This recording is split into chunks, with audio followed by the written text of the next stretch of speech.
Bonjour à tous, j'espère que vous allez bien.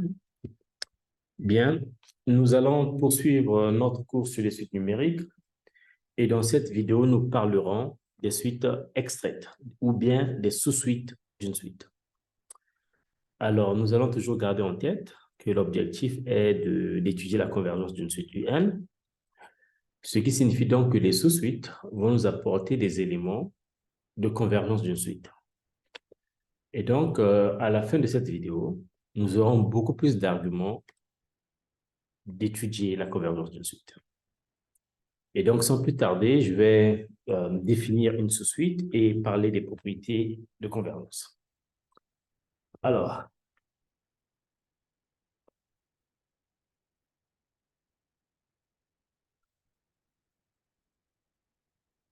c'est parti.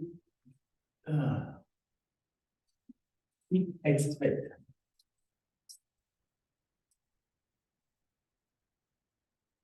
Donc, nous allons partir d'une suite UN.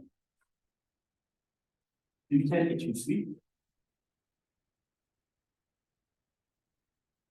Et de cette suite, nous allons extraire une sous-suite.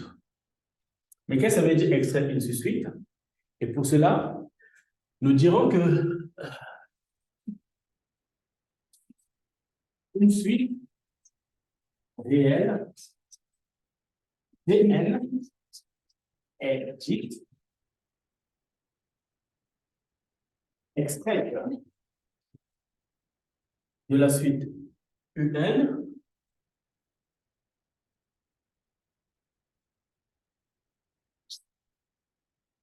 ou encore une suite Vn est une sous-suite de la suite Vn, UN plutôt, s'il existe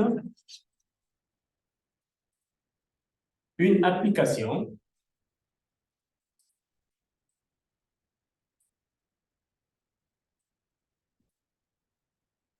strictement croissante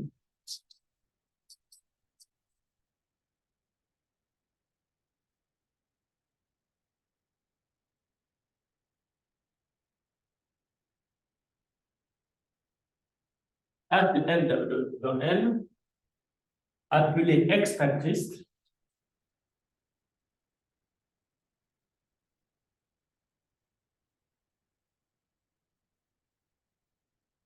telle que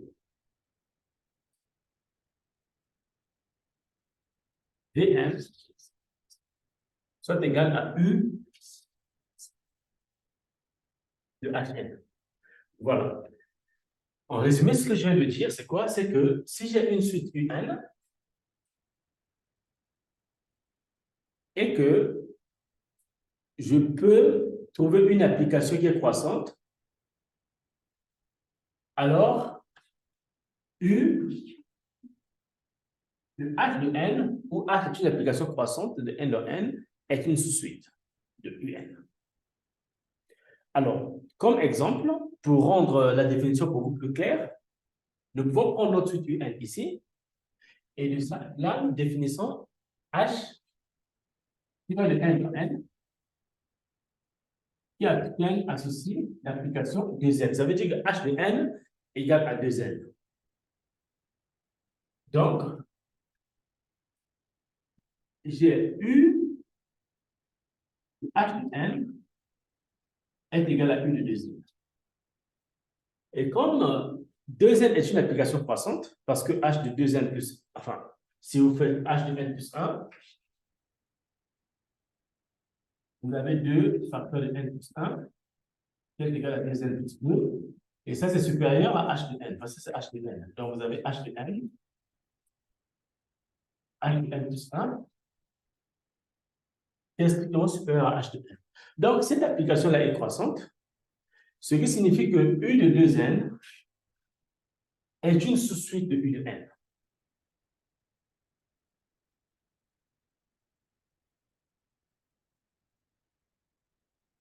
Ou une suite extraite de U de N. Voilà. Et cette suite est appelée sous-suite paire de UN. Ça veut dire que si on veut parler de sous-suite paire, on peut essayer de voir si les sous-suites impaires existent. Mais bien sûr, ça existe. Sous-suite impaire, c'est quoi? Je prends H, qui a N, associe 2n plus 1. Et l'application H de n égale à 2n plus 1 est une application croissante. C'est facile à vérifier. Et donc, comme c'est croissante, ça veut dire que H est une extractrice. Et donc, je peux calculer U de H de n. Et U de H de n, c'est U de 2n plus 1. Ça veut donc dire que U de 2n plus 1 est une sous-suite de la suite UN. Donc, en conclusion, parmi les sous-suites d'une suite, il y a les sous-suites paires qui sont U de 2n et il y a les sous-suites de termes impairs qui sont U de 2n plus 1. Voilà. C'est comme ça que l'on peut trouver quelques exemples. Mais il y en a plusieurs. Moi, je m'intéresse à ces deux-là juste pour rendre la définition beaucoup plus claire. Mais vu que l'objectif est d'étudier la convergence des suites, maintenant que nous avons vu ce que c'est qu'une sous-suite, en quoi une sous-suite facilite la convergence d'une suite. Et là, nous allons faire une proposition. Voilà. Bon, avant de faire la proposition, nous allons remarquer une chose. Nous allons peut-être remettre notre écran de côté. Voilà. Ah. Très bien. Alors, nous remarquons que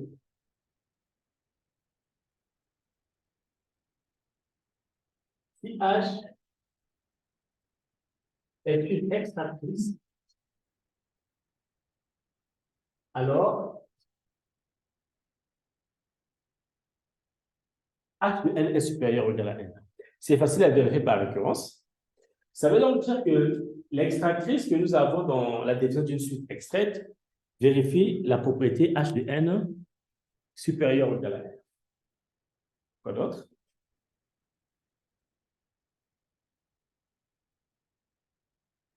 Mais autre chose, une autre propriété, nous prenons par exemple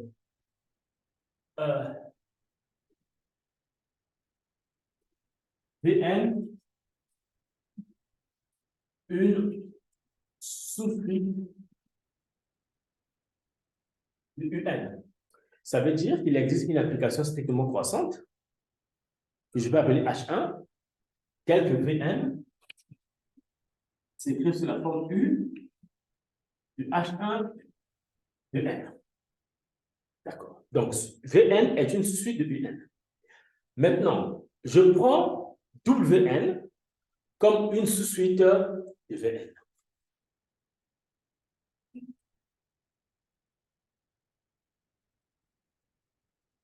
Une sous-suite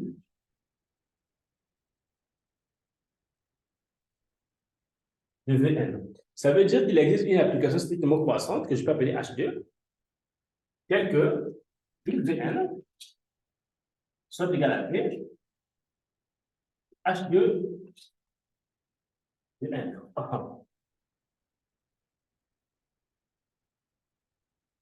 Mais V de N, c'est H1 de N.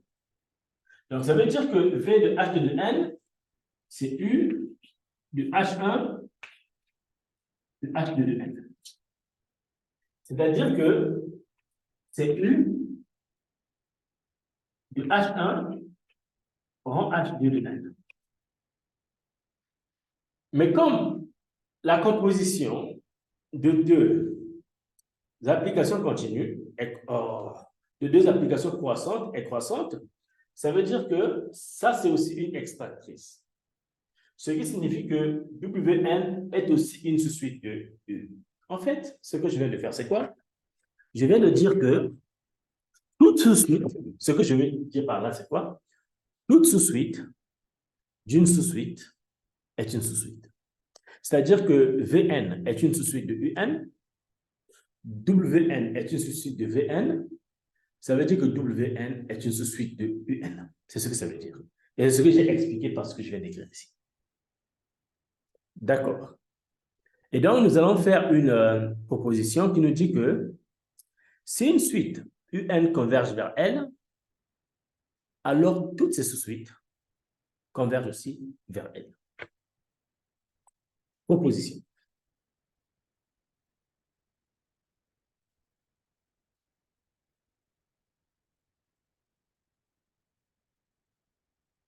Alors, on suppose que Un converge vers L, alors toutes ces sous-suites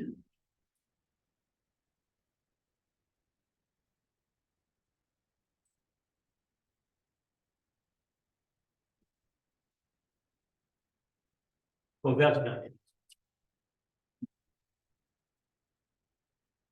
Preuve.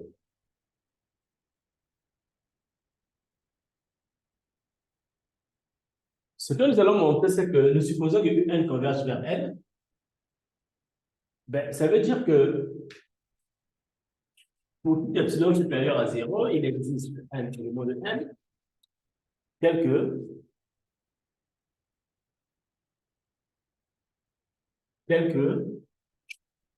pour tout élément de N supérieur ou égal à N implique Un moins L strictement inférieur à epsilon.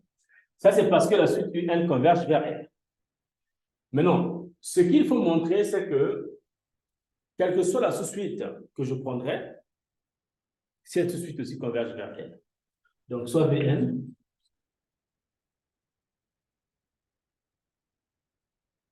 une sous-suite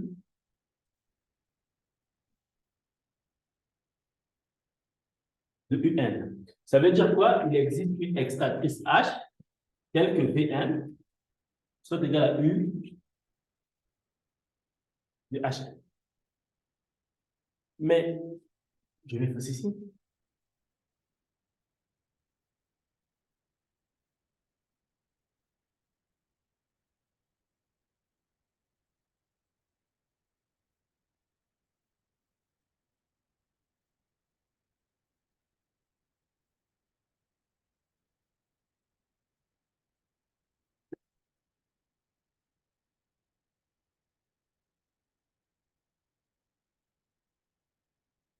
Alors, qu'est-ce qui se passe? Il se passe que, donc ce que nous voulons montrer que Vn converge, c'est-à-dire que U de Hn converge vers N. Donc, nous devons montrer que, nous devons montrer en fait que U de H de N moins L est strictement inférieur à 0 à N, quel que soit N1 supérieur à quelque chose. Mais ce qui est sûr, c'est que, puisqu'ici nous avons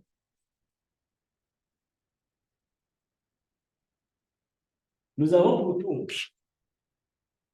N supérieur ou égal à grand N,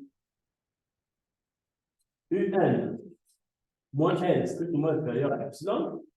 Le truc, c'est que H de N est supérieur ou égal à N, en fait. Ça veut dire que H de N, plus ça marche, quel que soit le N qui est plus grand que celui-ci, Un moins L inférieur ou égal à epsilon. Comme le H de N est supérieur à la grand N, bon, ok. Sinon, si vous voulez, au lieu de faire ceci, ce qu'on peut faire, c'est que N supérieur ou égal à grand N implique que H de N supérieur ou égal à H de grand N. Pourquoi? C'est parce que notre H est une application qui est strictement croissante. Et donc, et H de N ici, on a vu de la proposition que c'est supérieur ou égal à N. Donc, on a H de N supérieur ou égal à grand N. Et comme H de N supérieur ou égal à grand N, cela signifie que U de H de N moins N est strictement inférieur à epsilon par la définition que nous avons là.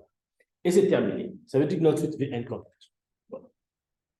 Donc, c'est très important. Cette proposition nous dit que si nous avons une suite réelle Un qui converge vers L, ça veut dire que toutes les sous-suites de Un convergent vers la même limite qui est L.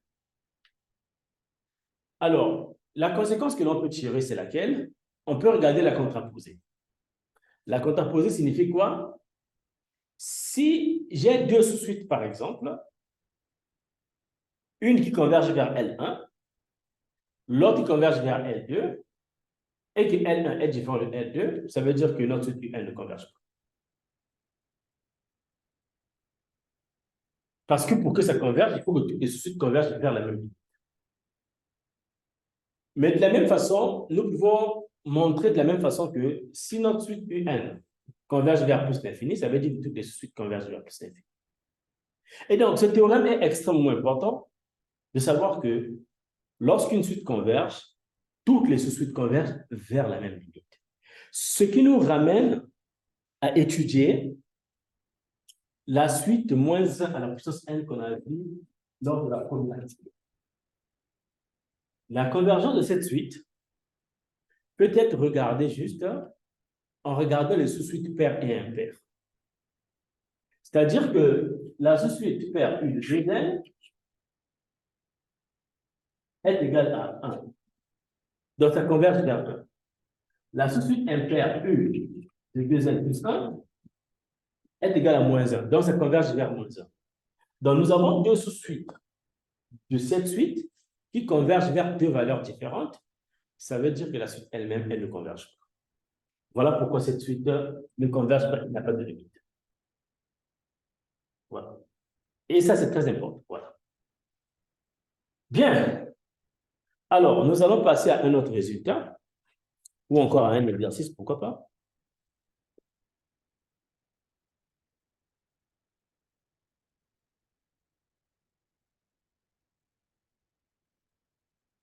Alors, nous allons faire une autre proposition qui nous dit qu'une suite UN converge si et seulement si les sous-suites paires U de 2n et U de 2n plus 1 convergent vers la même limite. En fait, ce que nous allons faire est beaucoup plus pratique que ce qu'on vient de faire.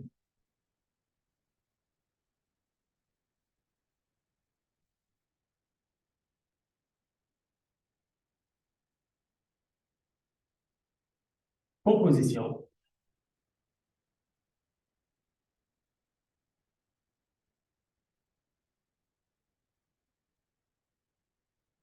La proposition dit la chose suivante.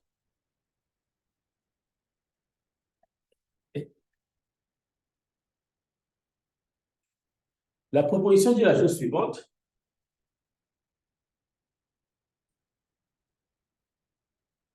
UN converge vers L si et seulement si U de 2n et U de 2n plus 1, les deux convergent vers L. Preuve. Que signifie cette proposition? En fait, cette proposition est beaucoup plus pragmatique que la proposition précédente. Parce qu'en fait, elle nous donne une condition nécessaire et suffisante pour qu'une suite converge.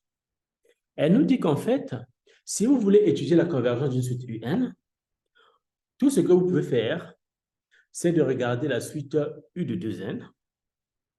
Si la suite U de 2n converge vers L, et que la suite U de 2n plus 1 converge vers L, vous n'avez plus besoin de regarder les autres sous-suites. Vous avez le droit de conclure que votre suite UN converge vers L. C'est ce que ça veut dire. Donc, ça veut dire que la convergence d'une suite se résume à la convergence des sous-suites paires et impaires. Voilà. Et donc, nous allons faire cette preuve.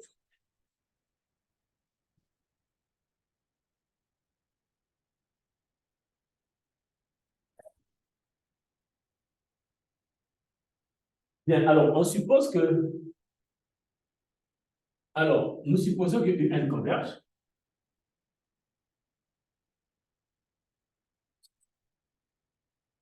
Que UN converge vers L.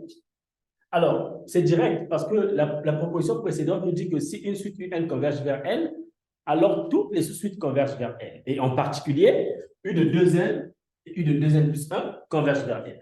Et c'est terminé. Dans la partie la plus intéressante, c'est le chemin retour. Nous allons prendre le chemin retour. Inversement. Supposons que U de 2n converge vers n.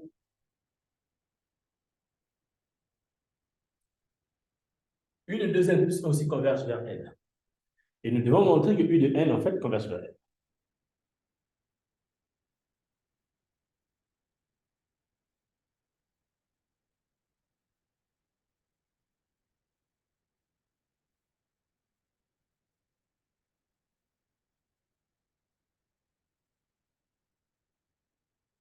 Alors, dire que U de 2n converge vers n signifie que,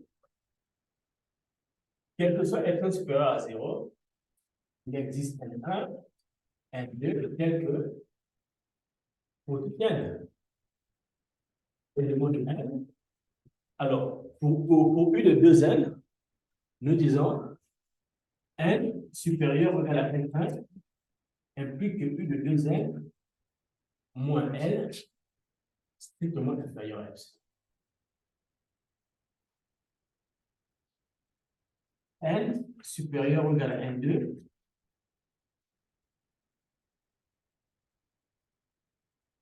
inférieur à epsilon. Et donc, on montre maintenant que pour tout n général, pour tout n, on peut trouver un certain n pour lequel ça marche. Alors, nous prenons n égale max.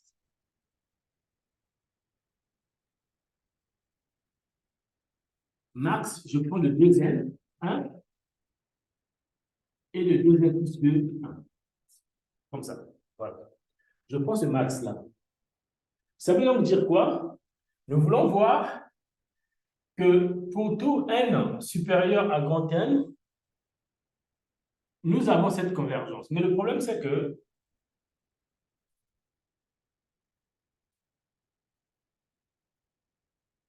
pour tout n supérieur à n, on a le n est soit pair, soit impair. Donc, si n est pair,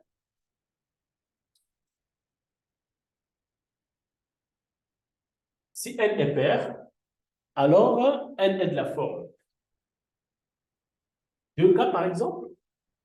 Et donc, ici, dire que n est supérieur à 2n, à n, signifie tout simplement que notre n, ou bien 2K, sera plus grand que 2n1. Pourquoi? Parce que peu importe le plus grand c'est soit celui-ci, soit celui-ci. Si le plus grand c'est celui-ci, ça n'empêche pas que ça soit plus grand que celui-ci. Parce qu'en fait, si le plus grand c'est celui-ci, celui-ci est donc plus grand que celui-ci. Donc, si 2K est plus grand que celui-ci, le plus grand, il sera forcément plus grand que celui-ci. Donc, dans tous les cas, 2K sera plus grand que N1. Ce qui signifie que K sera plus grand que N1 ici. Et comme on a vu que pour tout N supérieur ou égal à N1, U de 2N moins N est inférieur à epsilon. Donc, si K est supérieur ou égal à celui-ci, ça implique que U de 2K, qui est notre N, moins N, strictement inférieur à epsilon, et on a terminé. Ça, c'est dans le cas où N est pair. Mais que se passe si N est impair?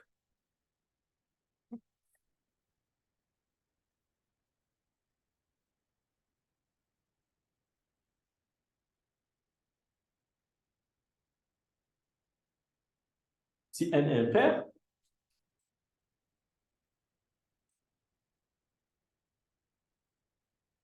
si N est impair, ce qui se passe, c'est que notre N sera donc de la forme 2K plus 1. Et comme N est de la forme 2K plus 1, cela signifie que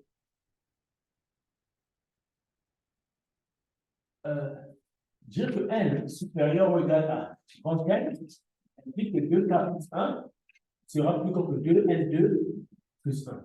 Pourquoi? Mais parce qu'en fait, notre N, c'est le max. Donc, si le max est celui-ci, ça a un sens. Si le max est celui-ci, il n'y a pas de problème. Celui-ci sera donc plus grand que celui-ci. Donc, dans tous les cas, il sera plus grand que celui-ci. Et donc, c'est implique que K est supérieur ou égal à N2. Alors, dans le cas impair, on a dit, vu que N supérieur à N2 implique que 2N plus 1 moins L inférieur à N plus 2. Donc, ça veut dire que si K supérieur à N plus 2, ça implique que U de 2K plus 1 moins X moins inférieur à N plus 1. Et ça, c'est notre. Et on a terminé. Donc, dans tous les cas, nous avons montré que U de N converge vers N. Et ceci est extrêmement important. Donc, nous venons de montrer que une suite UN converge vers L si et seulement si U de 2N et U de 2N plus 1 convergent vers L. Si vous avez une suite qui est difficile, vous avez vraiment du mal à étudier la convergence, tentez de regarder la suite paire et la suite impaire. Si chacune d'elles converge, si les deux convergent vers des valeurs différentes, c'est que votre suite ne converge pas. Si les deux convergent vers la même limite, c'est que votre suite converge vers cette limite et vous avez terminé. Voilà. Donc, c'est vraiment ce qui est important avec les suites numériques. Nous avons tellement de critères de convergence. Il est donc important de connaître le cours pour facilement décider si la suite converge ou pas. Et donc, nous allons faire une application. Nous allons traiter un exercice où nous pouvons voir comment manipuler ce genre de choses.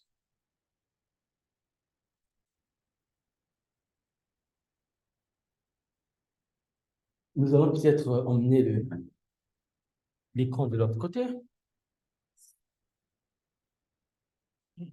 comme ceci.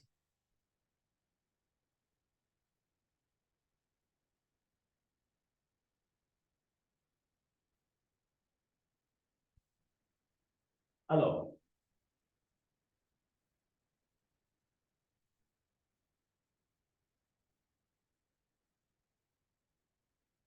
nous allons traiter un exercice qui se trouve dans le livre, dans notre livre programme, qui est celui de Stéphane Black.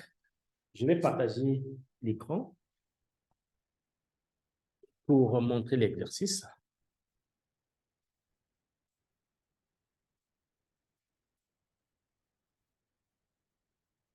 Voilà, nous y sommes.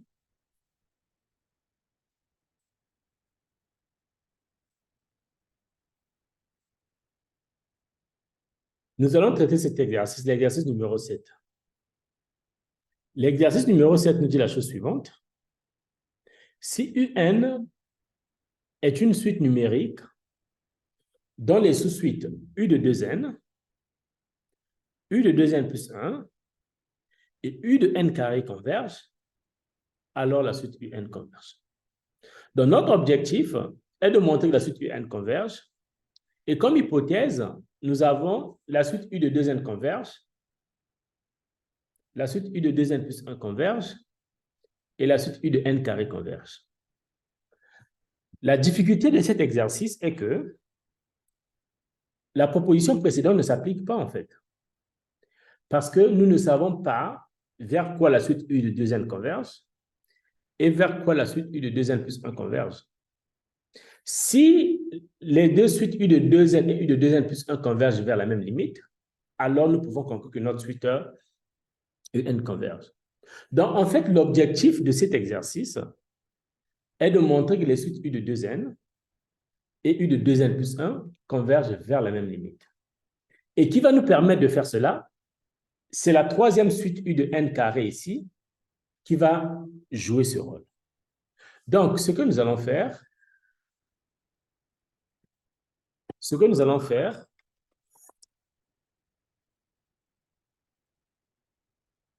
nous allons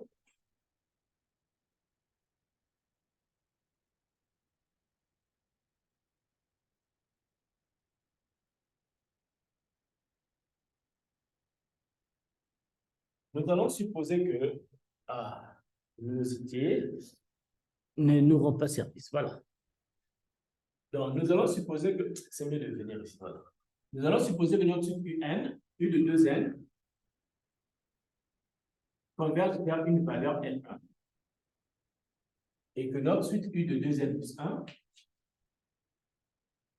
converge vers une valeur qui est L2. Et que notre suite U de n carré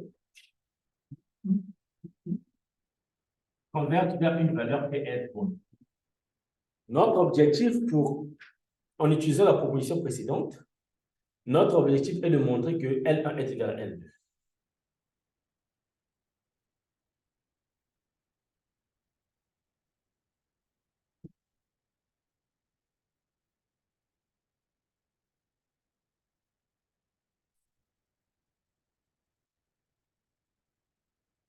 Et de montrer que L1 est égal à L2. Parce que si nous réussissons à montrer que L est égal à L2, nous avons gagné. Ça veut dire que les suites U de 2n et U de 2n plus 1 vont tendre vers la même limite. Et donc, par conséquent, notre suite UN va converger.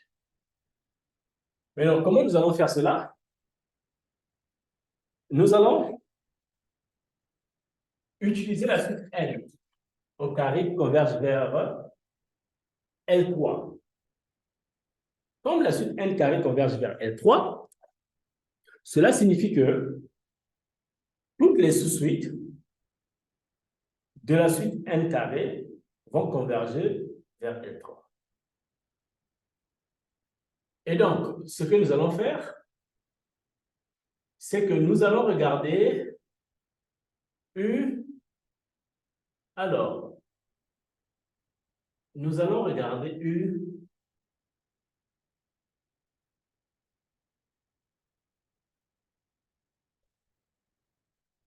Nous allons regarder U de. Essayons de remplacer N par. Alors, ou encore, si vous voulez, nous prenons l'extractrice qui a N associé 2N. Et donc, nous allons regarder une sous-suite de cette suite U de N carré. Et donc, une sous-suite de cette suite va être de la forme U de Hn au carré par rapport à ce que nous avons ici. Et donc, U de Hn au carré nous donne quoi? Nous donne U.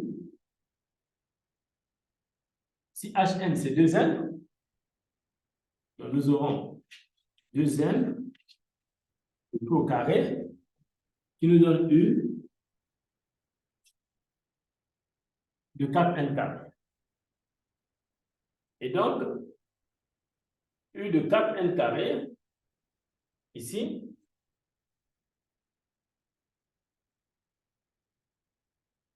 peut s'écrire sous la forme U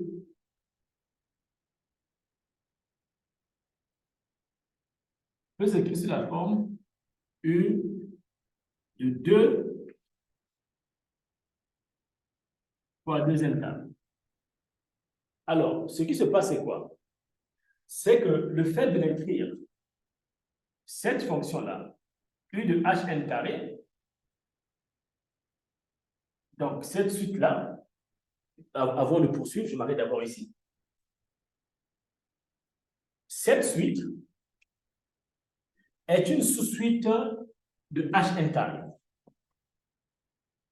Et comme c'est une sous-suite de Hn carré, et que Hn carré converge vers L3, ça veut dire que toutes ces sous-suites convergent vers L3. Donc, cette sous-suite converge vers L3. Mais en fait, si vous remarquez bien, ceci est égal à U de 2 fois 2n carré. Et que 2n carré est croissante, en fait. Donc, je peux l'appeler H2 peut-être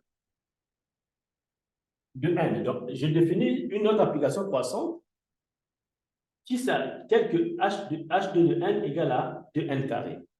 Ce qui signifie que ceci est égal à quoi? À U de 2 fois H2 de n. Alors, U de 2 fois H2 de n est une sous-suite de U de 2n.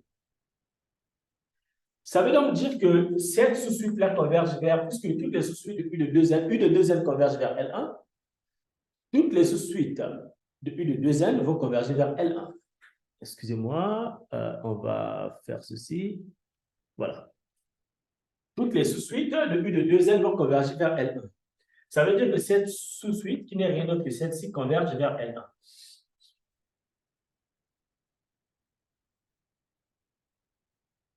Et donc, la sous-suite U de 4n carré a deux limites.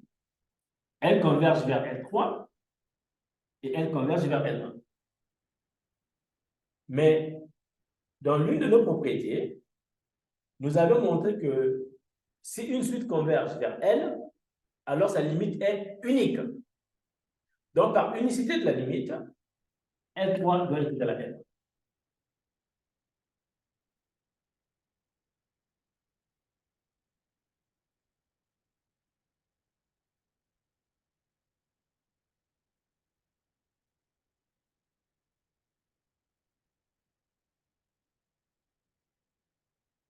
Par unicité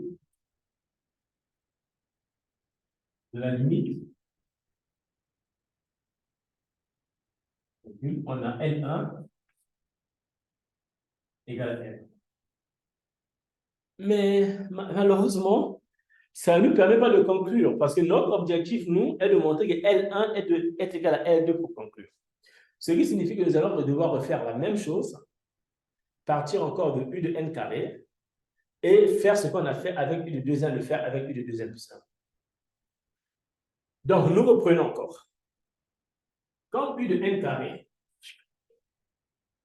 converge vers L3, ça veut dire que toutes ces sous-suites vont converger vers L3. Et donc, nous prenons sa sous-suite impaire. Sa sous-suite impaire va être donnée par, nous allons prendre H3 qui a n associé 2n plus 1. Et donc, une sous-suite de celui-ci va être U de H3 de n de taux carré. Et ça, c'est une sous-suite. Cette sous-suite est égale à quoi? C'est égal en fait à U de 2n plus 1 de taux carré qui est égal à U de 4n carré plus 4n plus 1. Donc, ceci est une sous-suite de U de n carré. Et comme U de n carré converge vers L3, cette sous-suite-là converge vers N3. L3. Mais en fait, cette sous-suite peut encore être transformée d'une autre façon. Je peux l'écrire sous la forme U. Je mets 2 en facteur.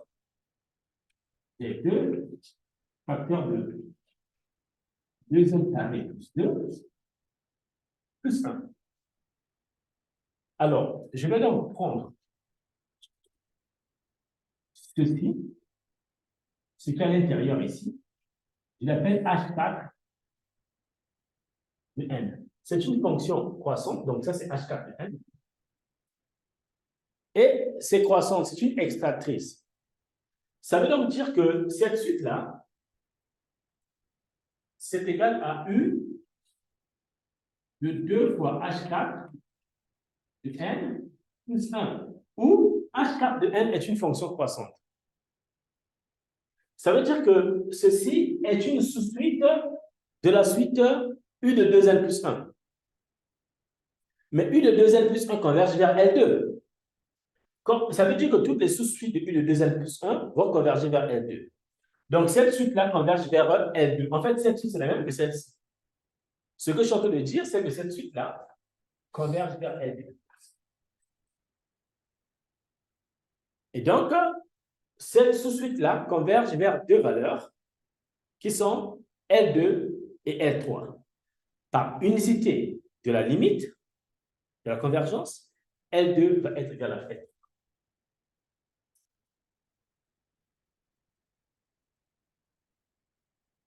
par unicité, nous avons L2 égale à L3. Et par conséquent, L1 égale à L2, L2 égale à L3, donc L1 égale à L2. Oh, L1 égale à L2.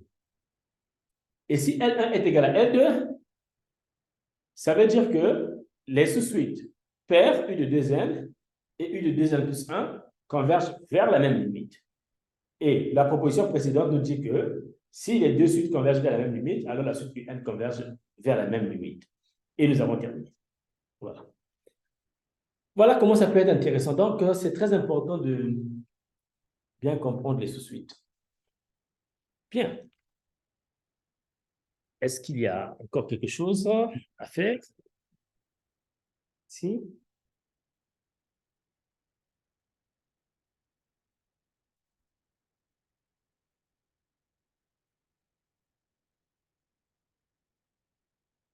Nous allons donc, en fait, pour terminer, énoncer un théorème que nous allons démontrer plus tard dans une nouvelle vidéo, en fait, où nous ferons une vidéo spécialement pour le théorème. Mais le théorème doit être énoncé ici parce qu'en fait, nous allons l'utiliser. Le théorème est extrêmement important. Il s'appelle théorème de Bolzano-Weierstrass.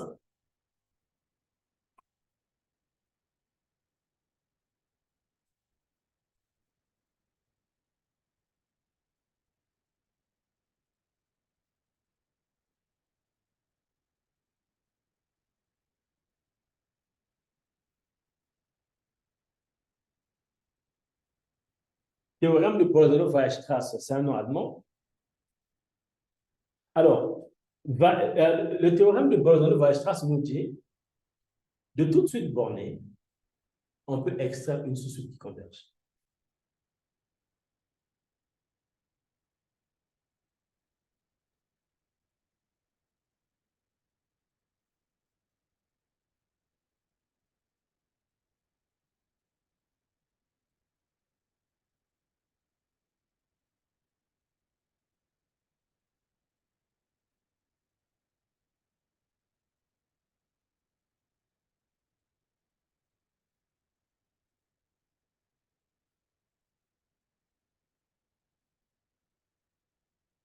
Alors, c'est très important ce théorème.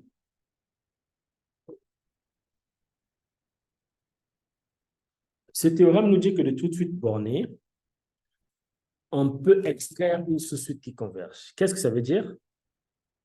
Est-ce que ça veut dire que, parce qu'il y a un étudiant qui m'a posé une question un jour, qui me disait, mais monsieur, vous dites que de toute suite bornée, on peut extraire une sous-suite qui converge. Est-ce que ça veut dire que toute suite bornée converge? La réponse est non. Ce que ça veut dire, c'est que de toute suite bornée, on peut trouver une sous-suite qui converge. Mais attention, cette sous-suite qui converge, est-ce que ça signifie que toutes les autres sous-suites convergent vers la même limite que cette suite? Parce que pour que la suite initiale soit convergente, il faudrait que toutes les sous-suites convergent vers la même limite, ou encore, les sous-suites paires et impaires convergent vers la même limite. Donc, les informations qu'on nous donne ici ne sont pas suffisantes pour dire que la suite bornée converge, en fait. Mais par contre, ce que ça veut dire, c'est quoi? C'est que le fait que toute suite bornée admette une sous-suite qui converge, cela signifie qu'une suite bornée ne peut pas tendre vers plus l'infini, en fait. Parce que si, pour qu'une suite UN tende vers plus l'infini, il faut que toutes les sous-suites tendent vers plus l'infini, ou bien moins l'infini. Donc, le fait d'avoir une sous-suite qui converge vers une valeur L, ce qui signifie qu'une suite bornée qui ne converge pas n'a pas de limite, en fait. C'est vraiment ce qu'on peut dire. Une suite bornée qui ne converge pas n'a pas de limite, un peu comme la suite bornée qu'on a vue, moins 1 à la puissance n, ça ne converge pas, mais ça ne tend pas vers plus l'infini, mais c'est une suite qui n'a pas de limite. Donc, c'est vraiment la conséquence que l'on peut tirer de ce théorème qui est extrêmement important. Et ce théorème, en fait, va être démontré dans une vidéo. La preuve est un peu longue et nous allons d'abord faire l'étude de Cauchy. Nous allons proposer deux preuves. Une preuve qui va être basée sur les suites adjacentes et une preuve qui va être basée sur les suites de Cauchy. Bien, je pense que pour aujourd'hui, nous pouvons arrêter la vidéo ici.